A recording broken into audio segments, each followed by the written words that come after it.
어제 JTBC 보도를 보니까 김건희가 어떤 일을 했는지 55 경비단 예, 예. 우리 전역한 진짜 장병들의 어이없더라고. 목소리도 지금 하나하나 증언이 나오고 있습니다. 예, 예.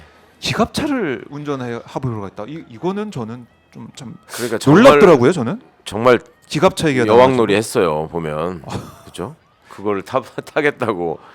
기갑차를 운전해 보겠다고 해서 결국 이거는 군 면허가 있으니까 안 된다 해서 옆에 태우고 관저 드라이브를 했다는 거 아닙니까? 글쎄 말입니다. 그리고 또 병사들 또 고생시켰다는 거 아니에요? 뭐 재원을 물어보실지 모르니까 외워야 된다. 뭐 이런 거. 이건 이제 군생활 했다던데. 해보신다 아시겠지만은 이거 진짜 힘들거든요. 이런 정말 이렇게 짜증나는 되는 일이잖아요. 군생활. 또. 이게 막 계속 뭐 물어보고 그다음에 뭘 대답해야 되고 외우고 예. 윗사람들이 와서 계속 간섭하고 이러면은 힘든데 재원까지 외워야 되는 그런 공포에 시달렸던 우리 장병들 그 머릿속에 정말 고생 많으셨습니다. 뭐가 들었겠어요? 그냥 지네 집 노비 정도로 생각했던 거 아니에요? 거기서 우리 군 장병들이 진짜 예, 신성한 복무 의무를 지금 마치기 위해서 와 있는 장병들을 그렇게 노비처럼 부렸다. 그 헌법에 보면은 여러 네. 가지 좀 독특한 단어나 표현들이 있는데 그게 이제 대표적으로 헌재에서 이번에 윤석열 파면 결정문에 인용한 대한국민이라는 말. 예. 평소에 잘 안 쓰는 말인데 대한국민이라는 말이 있고 그다음에 권력이라는 단어는 유일하게 네. 국민한테만 쓰는 말이고 권력이라는 단어 딱 한 번 나오거든요. 네. 근데 우리 헌법에 보면 또 신성하다는 표현도 딱 한 번 나옵니다. 네.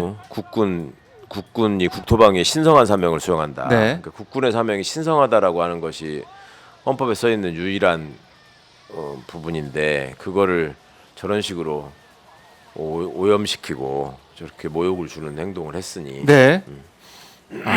참 대한국민이라는 말. 뭐 이재명 대표가 오늘 뭐 비전 발표하고 이럴 때도 예. 사용하더라고요. 예, 예. 그만큼 그렇죠. 예, 각인이 된 예. 예. 그 대한국민이란 그 말이 담고 있는 의미가 이젠 정말 커진 것 같아요. 맞습니다. 이번 파면 정국을 진짜로 이제 보면서도. 헌법에서 얘기하는 그 주권자, 네. 헌법적 주권자의 의미를 확실하게 이제 보여준 빛의 혁명이기 때문에 네. 예. 그걸 우리가 계속 되새기고 함께 해야 됩니다. 지금 보니까 경호 인력들이 좀 많이 나와 있습니다. 이제 곧 사절을 떠날 걸로 이제 예상이 되는 윤석열 부부. 여기 앞에 나와가지고 뭐 인사하거나 아니면 세레모니 마지막 뭐 어퍼컷 세레모니 이런 걸 보여줄까요? 어떻게 보세요? 조용히 가지는 않을 것 같고 예. 어퍼컷까지는 못할 거고 예. 뭐라도 또 그 본인의 지지자들을 선동하는 얘기는 하고 갈 것 같은데요. 네. 그냥 저게 조용히 그냥 갈 사라질- 것 같지 않아요. 예, 예. 의원님이 보시기엔 마이크를 잡고 말을 할 수도 있다. 김건희도 나와서 뭐 인사할 수 있다. 이런 아까 뭐 신용환 교수 같은 경우는 예. 그럴 가능성도 있을 것이다 이렇게 봤는데 김건희가 직접 말을 한다고요? 예. 여러분 뭐 그런 일이 있기는 어렵다고 저는 또 개인적으로 보긴 하는데 모릅니다. 예. 또 저도 김건희는 가능성이 예. 윤석열보다 훨씬 낮을 것 같아요. 훨씬 낮을 것 같아요. 둘이 하면 좋죠 뭐. 저는 한 명당 1시간씩 했으면 좋겠어요. 저기서. 하나는 윤석열이는 손에다가 성조기 들고 김건희는 태극기 들고 그렇게 하면 되겠네. 참 여러 가지로 참 저희가 이제 웃으면서 얘기하고 있지만 참 대한민국이 이렇게까지 뭐 국격도 추락을 하고 네. 또 우리 국민들이 볼 때 이런 내란 수계를 떠나는 모습까지 우리가 생중계하면서 봐야 되느냐. 사실 너무한 것 같아요. 저는 엊그제 가서 네. 경찰 기동대가 끌어내도 시원치 않을 저 불법 점거자들을 일주일째 지금 점거하고 있었어요. 불법 그러니까요. 점거죠. 불법 점거죠. 완전 의원님? 불법점이죠. 예. 그리고 우리 형법에는 퇴거 불응죄라는 것도 있다고요. 퇴거 불응죄. 네, 퇴거 불응죄로라도 예. 의회를 했어야 될 일인데 한덕수가 해야 될 일은 그 무슨 이상한 사람들 지명하겠다고 뭐 네. 설치고 뭐 트럼프에다 전화 그런 걸 할 게 아니라 저 김성훈이 이광우부터 인사 조치하고 저 퇴거 불응하고 있는 윤석열 빨리 퇴거시키고 네. 그런 걸 하는 게 대통령 권한대행이 지금 해야 될 일인데 그렇네요. 이게 대통령 권한대행이 아니고 내란 수계 권한대행이다 보니까 아무것도 안 하고 있는 상황인 거죠. 할 일은 안 하고 하지 말아야 되는 하고 있어요. 절대 하지 말아야 될 일은 하고. 네. 자, 지금 관절을 보고 계신데요.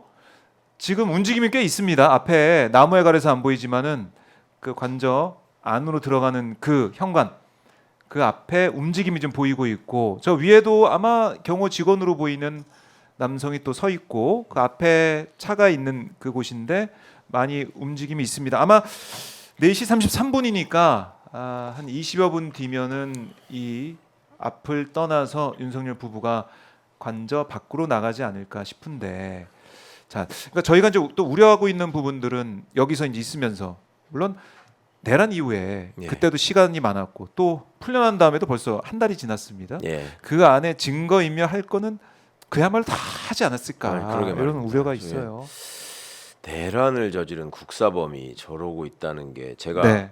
어제 그제 그 조국 장관 면회를 했거든요. 아, 그러세요? 근데 예, 네. 이제 그 수감되고 나서 처음 만났는데 이제 그간에 이 막 들어가면은 면회 횟수가 이 등급이 낮아서 제한돼 있어가지고 네. 가족들만 하실 수밖에 없어서 가족들 위주로 이제 하고 좀 예. 시간이 지나서 이제 가서 봤는데 음, 뭐 생각보다 뭐 잘 적응한 것 같고 얼굴도 좋고 하시던데 네. 이제 그 안에서 이제 그 이렇게 소위 죄수복을 입고 있는 모습 그리고 이제 이렇게 면회 시간이 끝나고 나서 이렇게 들어가는 모습 이런 것들을 보면서 참 여러 가지 생각이 들더라고요. 저기서 윤석열이는 진짜 국사범 가장 흉악범은 저기 앉아가지고 파티하고 있고 네. 이 사람 윤석열이한테 당한 사람은 여기서 이러고 있구나 그런 생각이 들던데.